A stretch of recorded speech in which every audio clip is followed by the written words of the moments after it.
Okay, go ahead and put your heading on mononomials 2. We're going to fuck that now. We have a little bit of time to answer a question or two about that. So as you're putting the heading on, maybe take a look at if there are one you want to talk about. C. What C? 2C. 2C. Yeah, okay.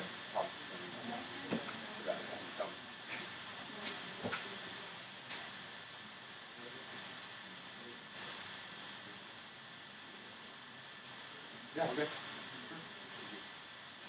That's actually part of that. The question is part of the discussion we'll have today in class. Is there anything else besides 2C?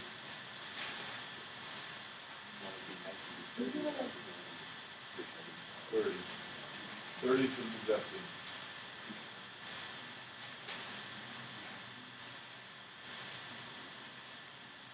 So you felt pretty good about it? You know, move on. But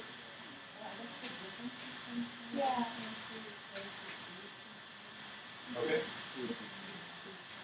21 and 23.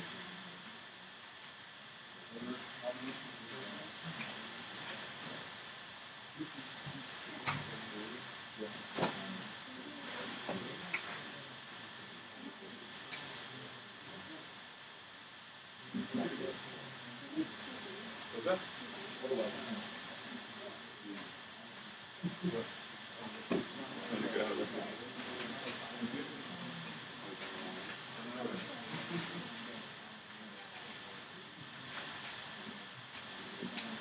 Okay, what was, do you remember what 21 and 30 were without me having to look them up?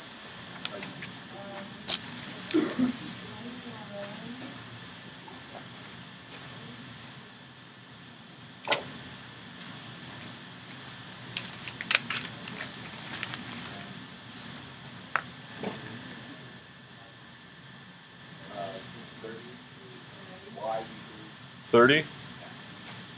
12 s to the third minus 8s squared plus 12s over 4s. So 12s cubed minus 8s squared plus 12s. and all of that over 4. Okay, and what was 21? Or was it 23? Oh, that's 30. All right, and then there's 21 and 23. 23 is 3w cubed plus 3w Something equals that? GW. G of W? GW G of W, yeah. equals 3w to the third Okay. plus 3w plus e to the w. Okay. 21 is f of x F of x. equals nx to the 4th. What x to n? 10. 10. 10x 10x to the 4th, okay. minus 32x plus e squared. Perfect. Okay. I think after, so it would be better if we talk about these at the end of class instead of the beginning. Okay. So good that you've thought about them, worked on them. We're going to kind of talk more in detail about this today. So let me take a freeze frame of this. Second.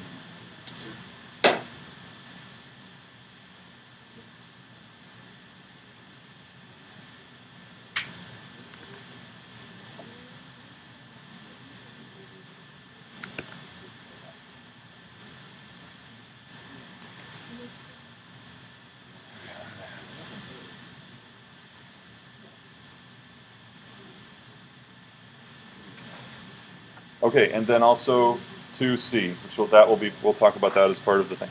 All right, so I've got 2 graded homeworks. Find yours, pass them on.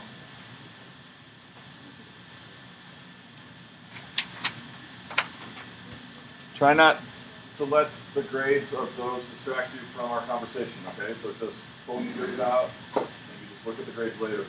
Stay with me, okay?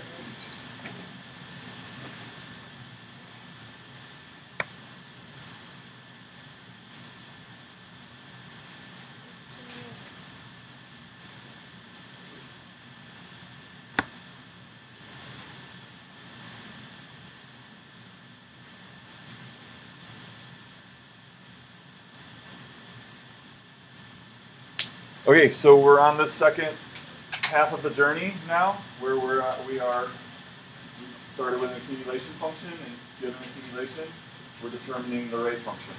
Okay? So let's talk about these rate of change functions. So let's review notation here. Okay? F is any function, or it could be G, or it could be 8, whatever the name of the function is, this generic name is F. So this is the notation we're going to use. Okay? It denotes F's approximate rate of change, the function whose values gives the average rate of change with respect to x over an interval of length h.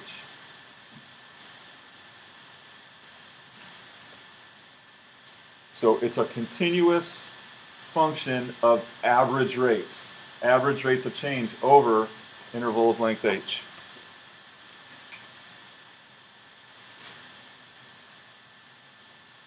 Okay, so just pull yours out and just put it away and take a look at it later, because you're just going to get distracted from our conversation. Okay, so the question is, this rate of change function, r f of x, is that an exact rate of change function or approximating? Given the function f. Is it the exact rate of change function for f, or is it approximating? Approximating. Why is it approximating? What's that? Okay. He said because h can be any value, not necessarily really, really small. If h is 1, or h is 0.5, are we going to get the exact rate of change function for f? What kind of h do we need to get the exact rate of change function for f? It can't be 0, or we don't have, we can't just make it 0, but we need it to be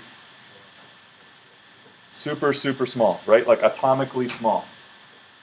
So that we can't distinguish between the exact rate of change function and the average rate of change function based on the h that's super small. So if we want the exact rate of change, how would we need to alter this so that it truly is showing exact rate of change?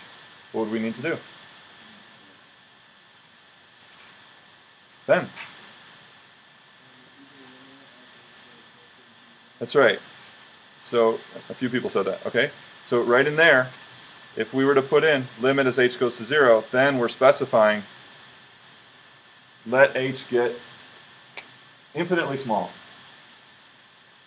or so small that we can't distinguish between this average rate of change function and the true rate of change function. And that's what that limit as h goes to 0 does. It says let h get so small that there's no distinction. Okay, so when we read this notation, R stands for what? What is R about? Rate of change. Okay, F, why is F important? Exactly, it's the accumulation function for which we're doing the rate. So of the function F, and then why is the X important?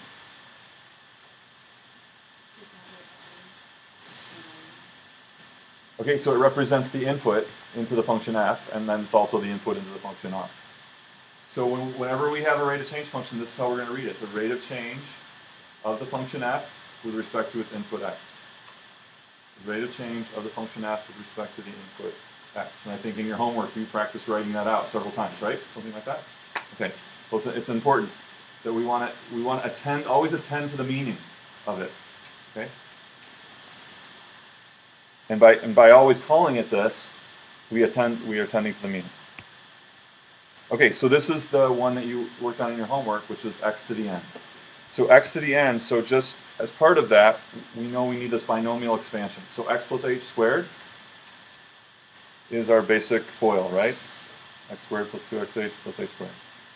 So x plus h cubed, and then x plus h to the fourth. And so what is x plus h to any n? What is x plus h to any power? Well, we're always going to start with x to the n. And then what happens to the power of x with each term? Gets smaller by how? Yeah.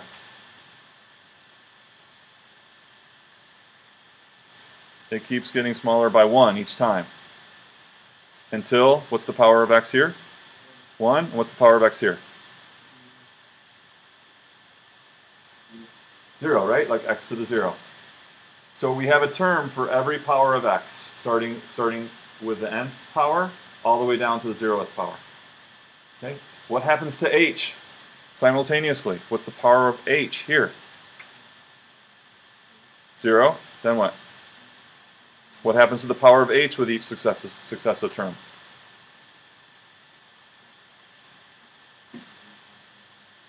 Amy, what happens to the power of h with each successive term? Nice and loud. That's right. Until, what's the highest power of h? N. So it's like this, right? X and h are doing this. X to the n, h to the 0. And then with each term, until we get h to the n, x to the 0. So that's how these binomial expansions work.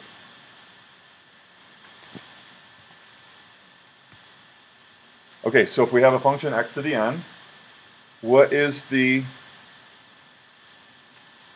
our rate of change function? Not the end result, but just in general, for a function f, what in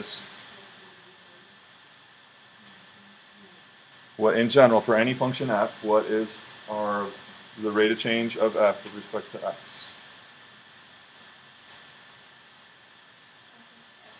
F of x plus h.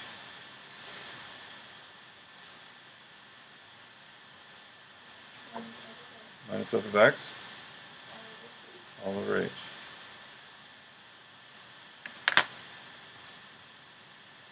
Okay, so what is f of x plus h? Reshma. If f of x is x to the n, what's f of x plus h? So I'm just looking, we're going to start building the rate of change function for x to the n. So I'm asking just about this one part of it, f of x plus h. What is f of x plus h?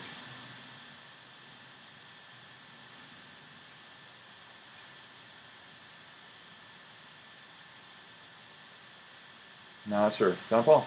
N x to the n of h. N x to the, what was you saying? Is that n x to the power of n minus 1 h? Okay, not quite. Ryan? What is the input into x? Okay, x plus h is the input into f, that's true. So what is f of x plus h?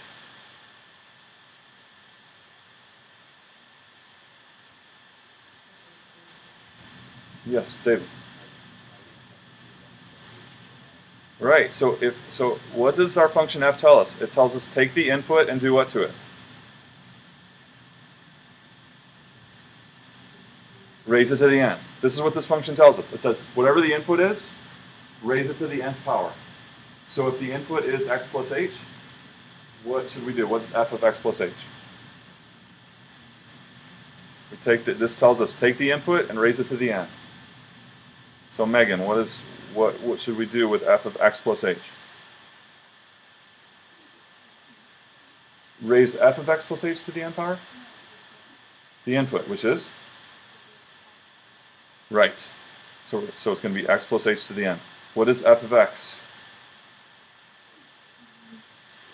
That's just our original function, x to the n. Okay, so this is our next step for the rate of change function. And so just on the previous slide, we expanded the x plus h to the n. So that's what we're going to do next. We're going to expand that. So what did we say? We always have, the first term is always x to the n. But notice that we're subtracting x to the n. So what happens to those? They go, right? So this minus this is 0. So they're gone.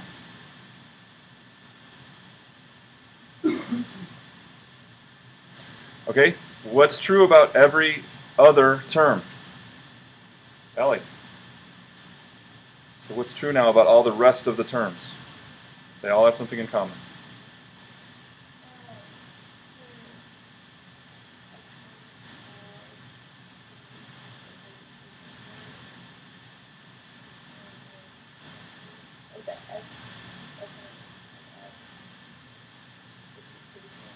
Okay, the exponents are decreasing, that's true.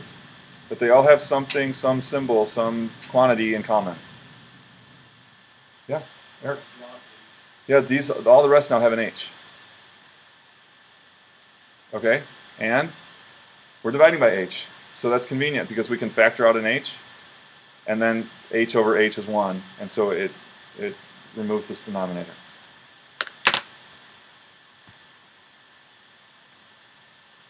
So there's the x to n's gone. All the rest have an h in them.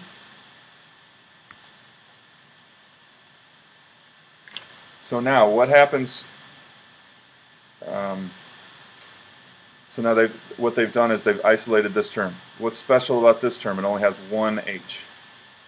Okay? So after we divide by h, what's going to happen? This one is no longer going to have an h. All the rest will still have an h because the lowest power is h squared. And when we divide by h, we still have h. So all these, then, all those terms will still have an h in them. So no h.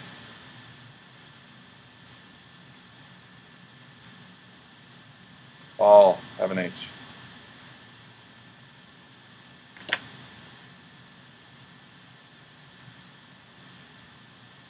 So I'm kind of answering the question here. Was it 2c? Is it helping? Does this kind of helps you seeing what's happening? So the x to the n's both subtract up to 0. Now everything left has an h. But the one that has just one h is going to be special because when we divide by h, it will be the only one that doesn't have an h in the end. Okay? You see that?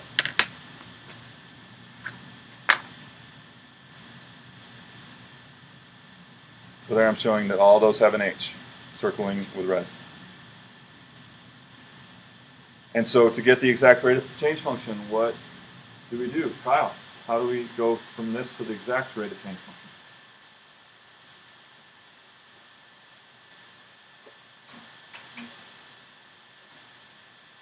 Jason?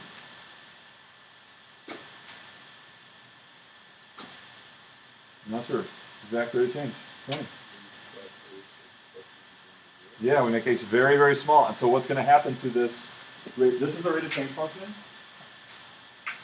but it's based on h of any size. So when we make h very, very small, what's going to happen to that? What are we going to get? Yeah. Yeah, so all those h terms will be 0, and we'll be left with just the one that didn't have an h.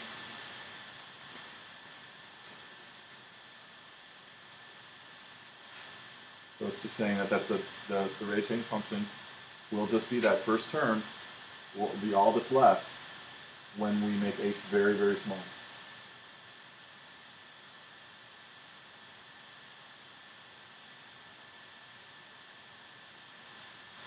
Can I go on?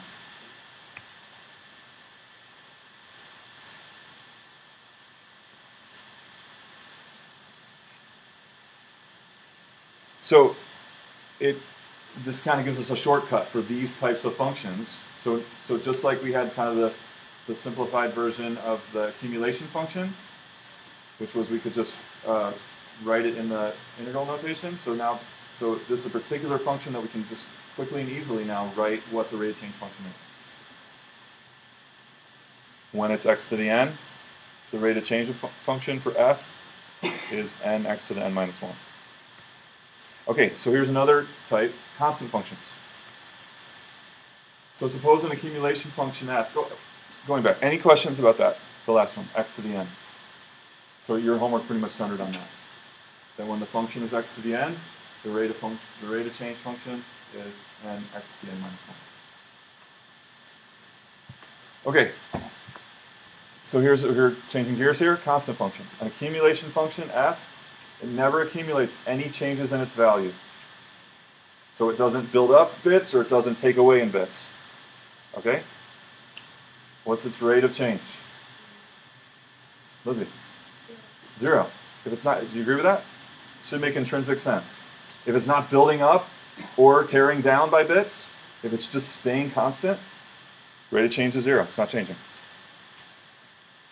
Okay, so let's show that mathematically. So how could we specify a function like this? F of x equals what? What would a function be like that's like this, that doesn't, never accumulates a change in value?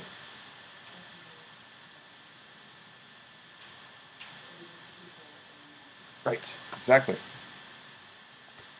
F of x would just be a number, okay? It would just be a number. So what I want you to do is, I want you to use, take a minute, see if you can do it on your own. Use the definition of Rf of x to show that Rf of x equals 0. See if you can do it. Take a minute, 30 seconds. Here's our function. F of x is c, no accumulation, just a constant value. Use the definition of Rf of x to show that the rate of change is 0. Did everyone get to go to the stack and find your homework?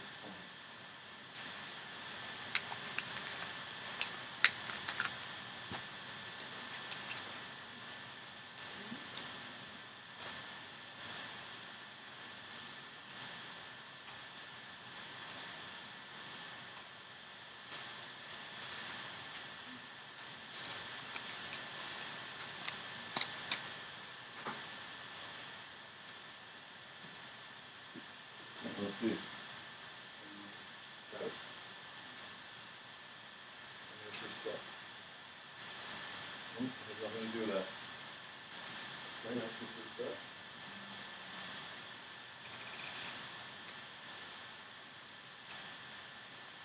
Does this have anything to do with x to the n? No. Are we going to use x to the n? Do this? What do you think? One says no. What do you think? Does it? Does that do x to the n? Well, no. Yes. I have a no, I have a don't know, I have a yes. Tony says no. Why not, Tony? I'm not entirely sure. Let's see. Because if you had c to the first, you put the 1 up front, that puts it 1 c to the 0. Anything from the 0 equals 171. It's cx. X to the n. This is just a number. Yeah. Didn't.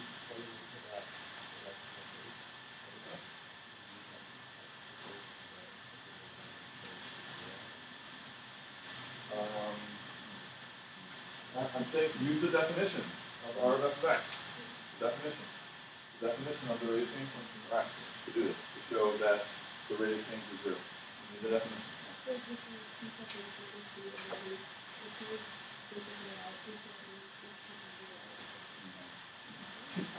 No.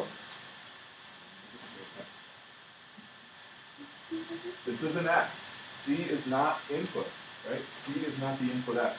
C is just a constant number like 4 or negative 6. It's not x. You're treating it like x. So be careful. So what is the definition?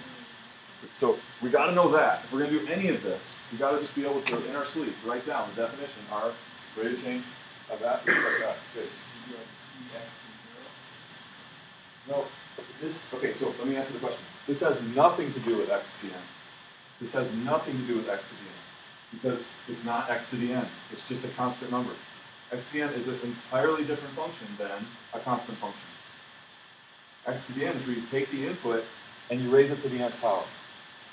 This function just says, what do you do with the input? The output is c, no matter what the input is. Totally different. So don't try to, this has nothing to do with the x to the n, so don't try to force x to the n into this.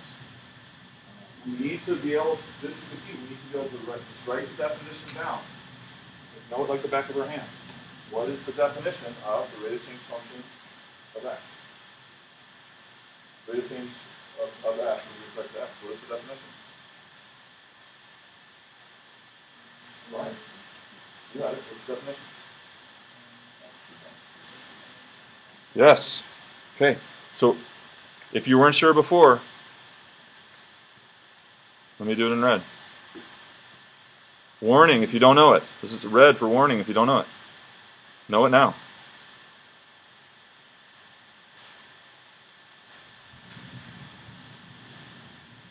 That's our rate of change function.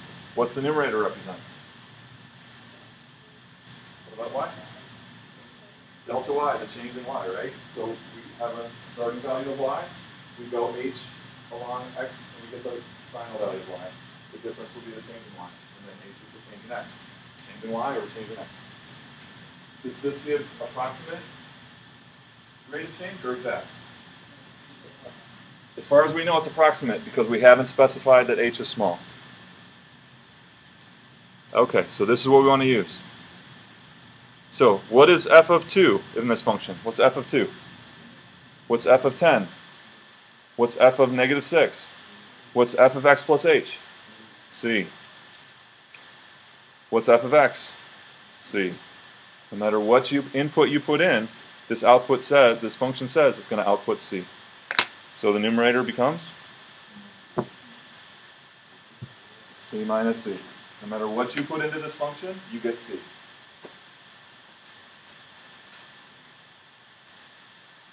We don't even need to make h small in this, right? Because we get 0 over h, which is 0.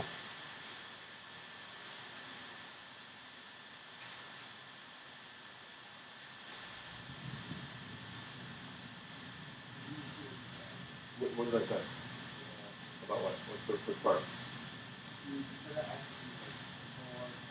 Yeah, that's yeah. Because what kind of function are we talking about? It never accumulates a change.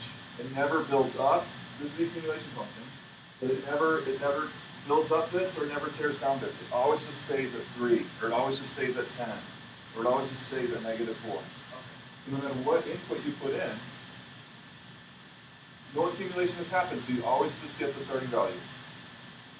So therefore, if your input's x plus h, what are you going to get? You put x. Right. C. And if your input's x, c. No matter what the input is, you always get c.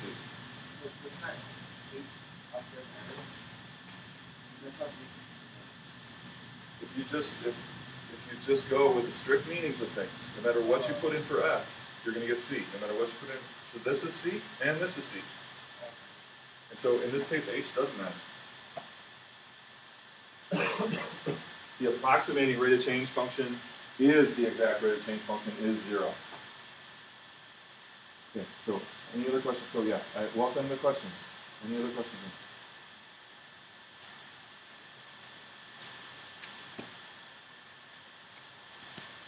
All right, so that's constant functions. So we got x to the n, and we got constant functions, okay? That's 2. Next. Constant multiple. There's another type of function we want to talk about, the rate of change function. So at every moment in time, John has traveled 5 times as far as Mary. What can you conclude about John's speed relative to Mary's speed?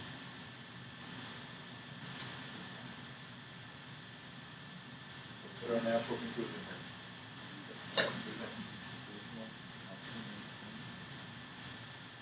Okay, so what about John's speed relative to Mary's speed? What can you say? He's going to be more specific than that, so be more specific than that. What's 5 times greater? Can we make the natural conclusion that John's speed is 5 times greater than Mary's? Did you do that? Yeah, absolutely, right? So if John is always going 5 times as far in distance, his speed must be 5 times as much.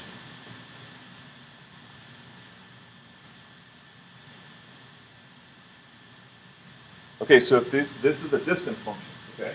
This is John's distance and Mary's distance. So based on the given information here at the top, based on the given information, what relationship do we have between f and g? Can we make a relationship between those two? Trevor, want to give it a shot?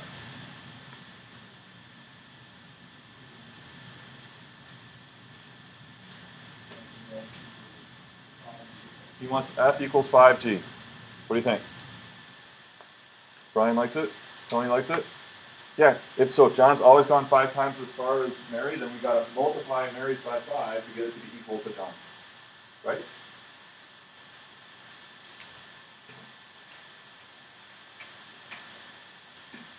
Okay, now what can you say based on this conclusion now that every moment in time John's speed is 5 times Mary's speed?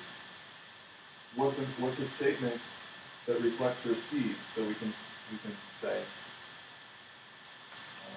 we can conclude a mathematical statement that reflects their relationship of speeds that we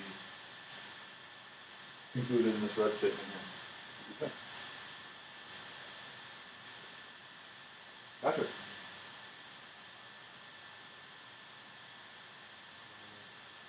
So what is speed relative to distance traveled? Just in general, what is speed relative to distance traveled?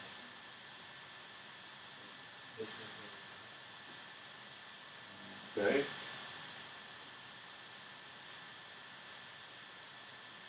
That's true. What is speed relative to distance traveled?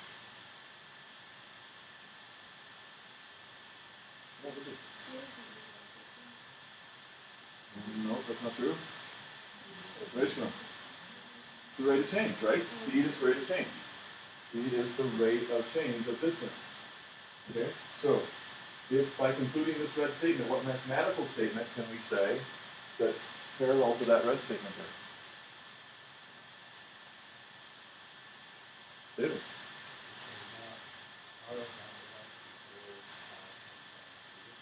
He wants r of f of x equals 5 times r g of x. Exactly true.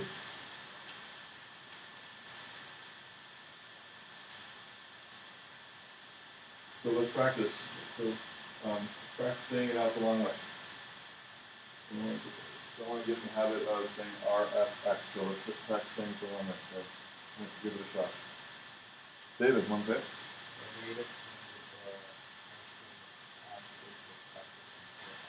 Keep going.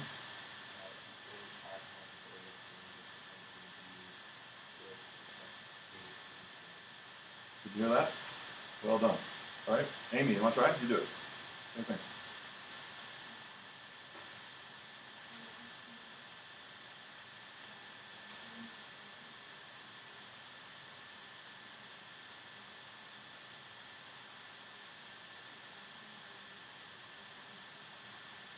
Good. Yeah, that's it.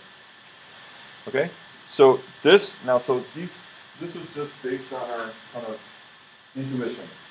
This isn't mathematical. So we want to do now a mathematically prove that that's true. Okay. So this second statement about rate of change was based on our intuition, and we made this conclusion in the red statement. So we want to mathematically show that. Okay. So let's talk about other notation at this time. So this is notation that you've seen in the book. Okay? But here's the rule in this class. The rule is we're going to read all of these as the rate of change of f with respect to x is 5 times the rate of change of g with respect to x. Why? Because we want to attend to meaning. Always attend to meaning. If you just say f prime equals 5g prime, no meaning involved. You know, in a year and a half to 2 years, I can teach my baby girl to do that.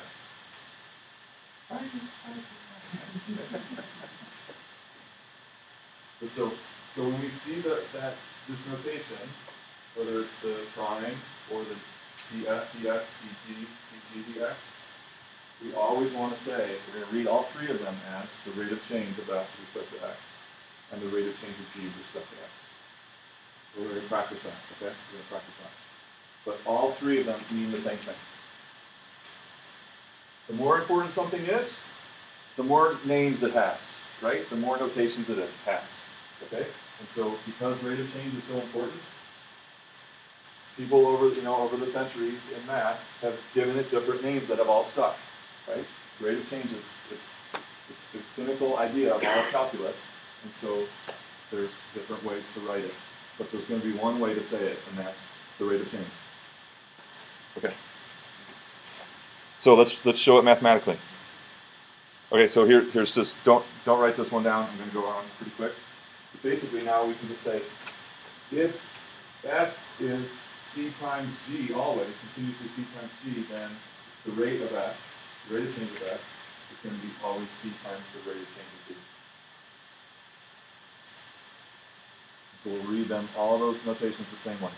The rate of change of f with respect to x is c times the rate of change of g with respect to x. Okay, so let's do it mathematically.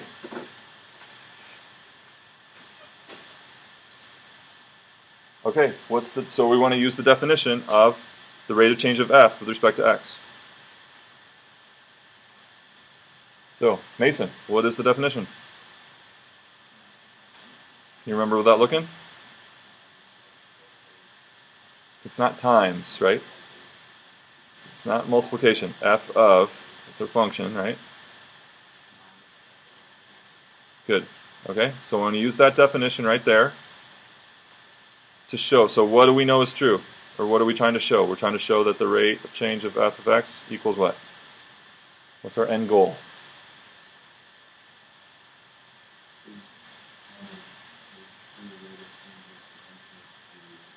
Okay, so your challenge here is use the definition of the rate of change of f with respect to x to make this journey so that your last step of the conclusion is what we know is naturally intrinsically true. Okay, go. See if you do it.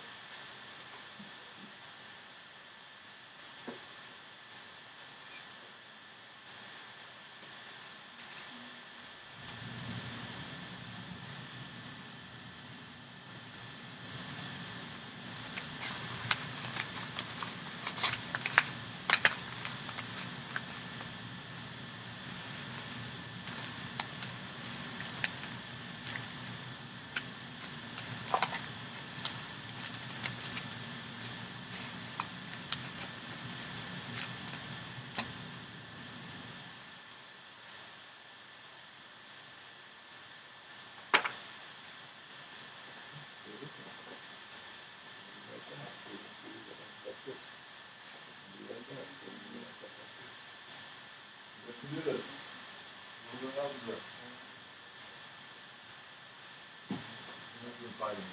Let's see. First of all, just go through every symbol and see what is true. But that's what we're trying to prove in the end. You can't just write it down, right? That's where you're going. You have to show that's what we're trying to show. And assume it. So, just go right down the left of X's.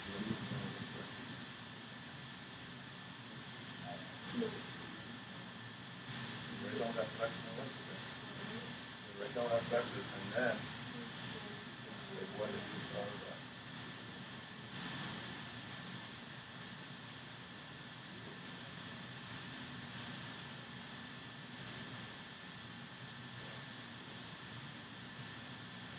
Almost there.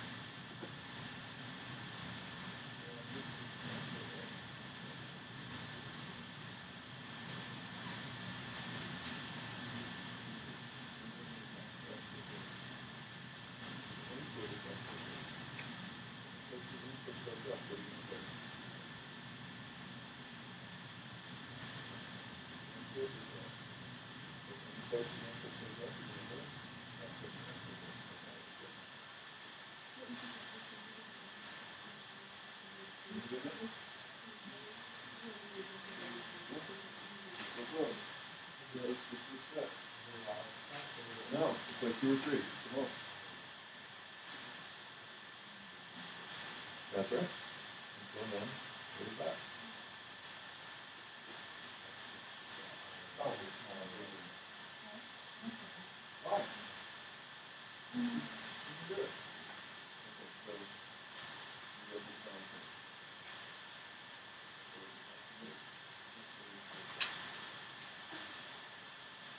What does it say? It says radian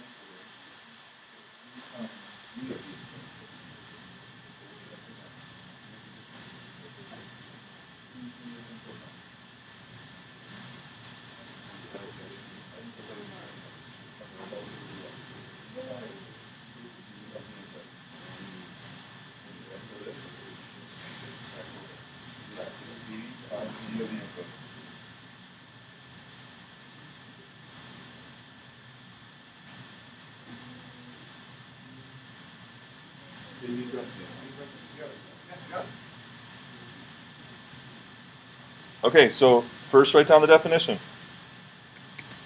which we did. So what is f of x plus h? This function says, take the input, take c times g of the input. So for inputs x plus h, what do? We take c times g of the input. And then f of x is c g of x. That's an important step right there that you be able to do. This function says take c times g of the input.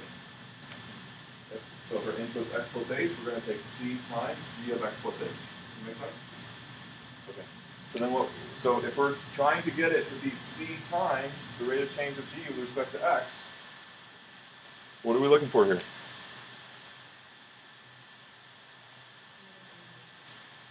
What's that? No, not quite.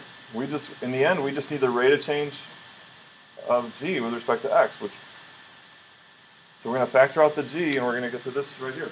Factor out the g, we're left with what's in the parentheses. We've got to kind of do reverse thinking now. So the reverse thinking, what is g of x plus h minus g of x over h? What is that? Isn't that our g of x? That's our rate of change. That's our definition. But for the function g instead of f. That's our definition for the function g instead of f. So we got it.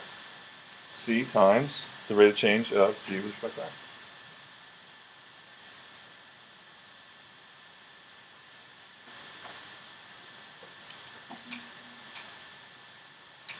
Any questions on that?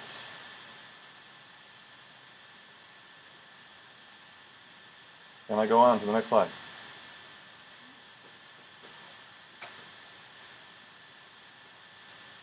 Okay, sum of functions. So, we want to know what is the rate of change of k with respect to x? What is the rate of change of k with respect to x? What would you like it to be? Wouldn't it be nice if it were what? Oh, yeah. That's great, yeah. That would be great if it was just 0, right? Okay. But it's going to have to involve the functions f and g, okay? Yeah, it's going to have to involve the functions f and g. So, given that fact, if we have a function that's the sum of two other functions, what would be nice and convenient and easy for the rate of change of that function?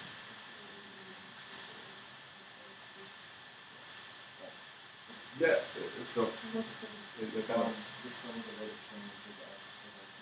yeah, so wouldn't it just be nice if this rate of change here, okay, was just the rate of change of f with respect to x plus the rate of change of g with respect to x? That would be great. So do it. That's what it is, but you got to show it. Let's go.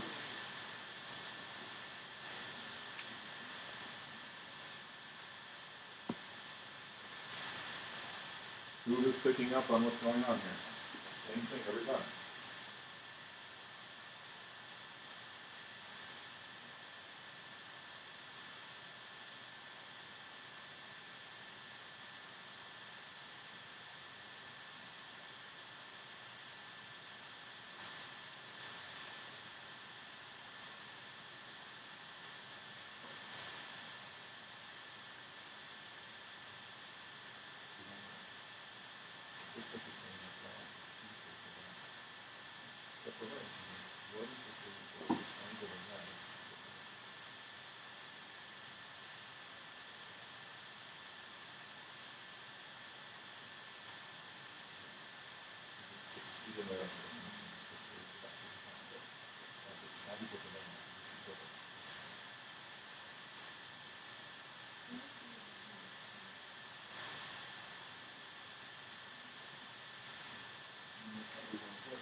That's true. That will help you.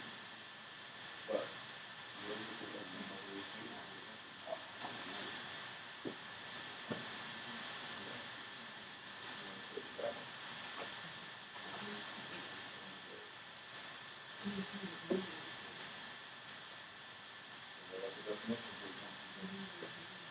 start by writing out the definition.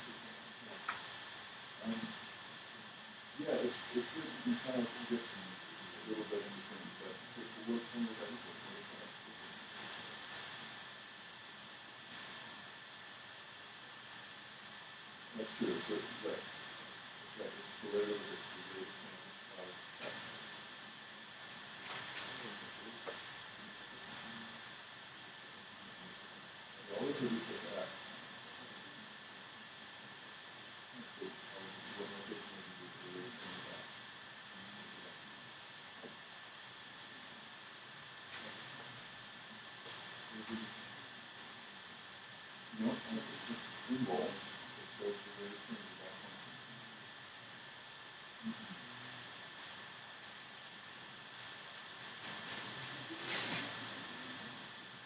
There you go. Yes.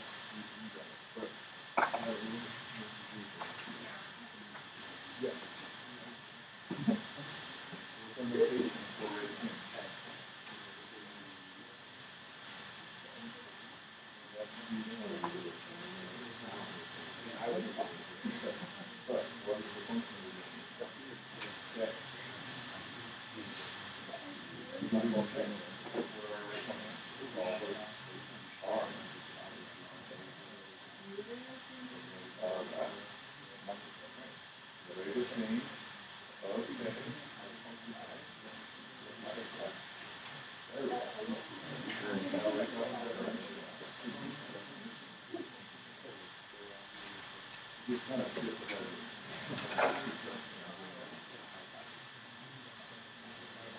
Yeah.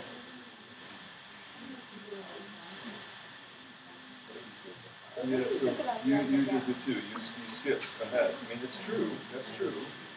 But you kind of just write out what the definition is. Okay. It's true. It's right. Yeah, it's good. It's really good. Okay, so if we want the rate of change of k, we're going to start with the definition for the rate of change of k. So this is, lots of you kind of skipped over this, and then either took you off on a wrong path, or you were able to skip over it and get on the right path. But very few people wrote this out. If we want to do the rate of change of k with respect to x, write the definition of the rate of change of k with respect to x, which is k of x plus h minus k of x over h. Okay? So what is k of x plus h?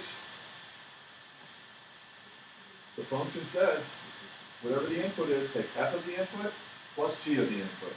So if our input now is x plus h, what are we going to do? We take f of the input, x plus h, plus g of the input, x plus h. Then minus k of x, which is f of x plus g of x. So what was our goal? Our goal was that this rate of change would be that rate of change plus that rate of change. So can you see that both of those are in there? You just got to rearrange things, right? We just got to rearrange things. All we have to do is flip-flop those two. We flip-flop those two, and then pull apart the fractions, put them both over h. Eric, what is this right here?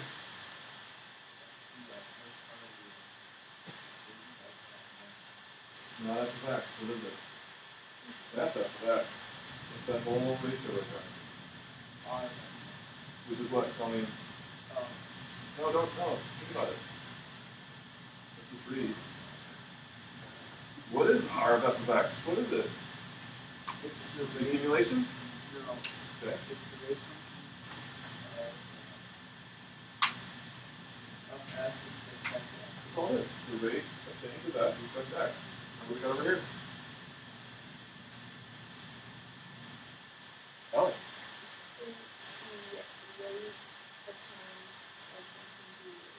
The rate of change we want to do with respect to x.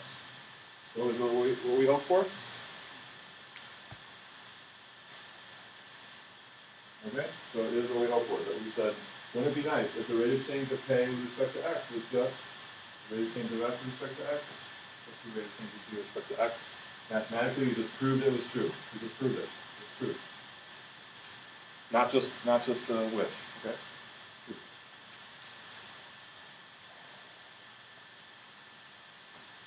Okay, so just quickly here, all these different notations. So summary. These are the four that we talked about today.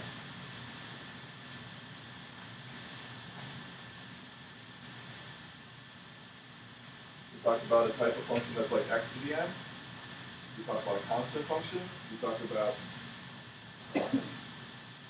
a constant times a function, and the sum of functions. And so we've done the mathematics to prove what those rate of change functions are. So if it's f, it's x to the n, what's the rate of change function for f? What is it? For the first one. And x. That's right. And how do we read this right here? What is that right there? The rate of change of the function f with respect to x. That's what that is. Okay? F prime of x is off limits. Okay? We can't say that. We don't say that. Okay? Remember that the rate of change of the function, just a constant function, is 0. We showed that.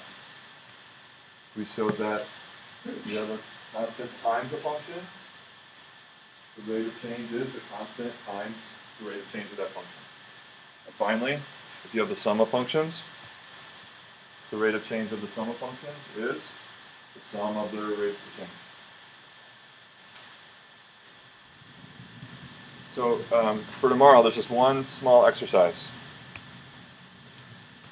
So just jot this down. I'll also post it. You can jot this down. So the exercise, here's a polynomial. Finding the rate of change of p with respect to x involves all 4 of these. You're going to be writing out in sentences explicitly how each one of these rules comes into play to find the rate of change of p with respect to x. And there's an order to it too. It's like, okay, I've got to apply this first. And then I'm going to apply this and this. So this is your short homework assignment for tomorrow. And then I'm going to post some My Math Lab for Friday.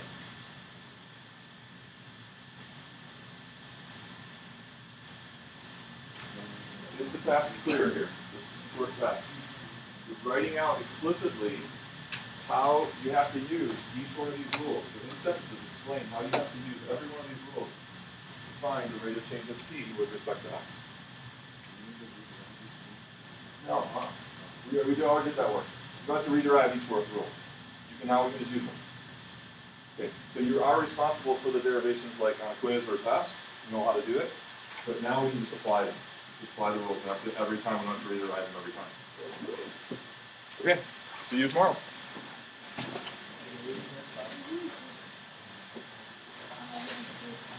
I'm sorry? Yeah, right now? Yeah, I'll leave now. Yes,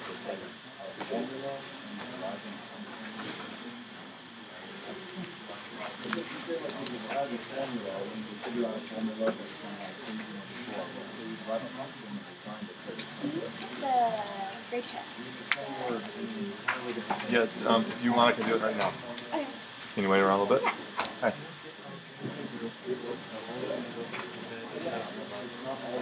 I see the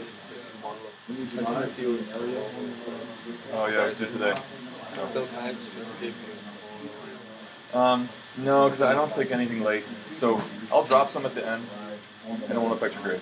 Because I'll drop a couple at the end of the semester. Is it okay? Yeah. so just so Yeah, they will drop some. Yeah, I'll drop at least 2 homeworks at the end of the semester. So that can be one of the ones you drop, but won't change your grade at all. Okay. Do we have the mastering exam? No. No mastery exam this week. I'm sorry, I forgot to announce in this class. There's a master's exam on scheduled. We're not doing that yet. It might be next week or the following week. We're pushing it back. Okay? No exam this week. No exam. Sounds like all. Yeah.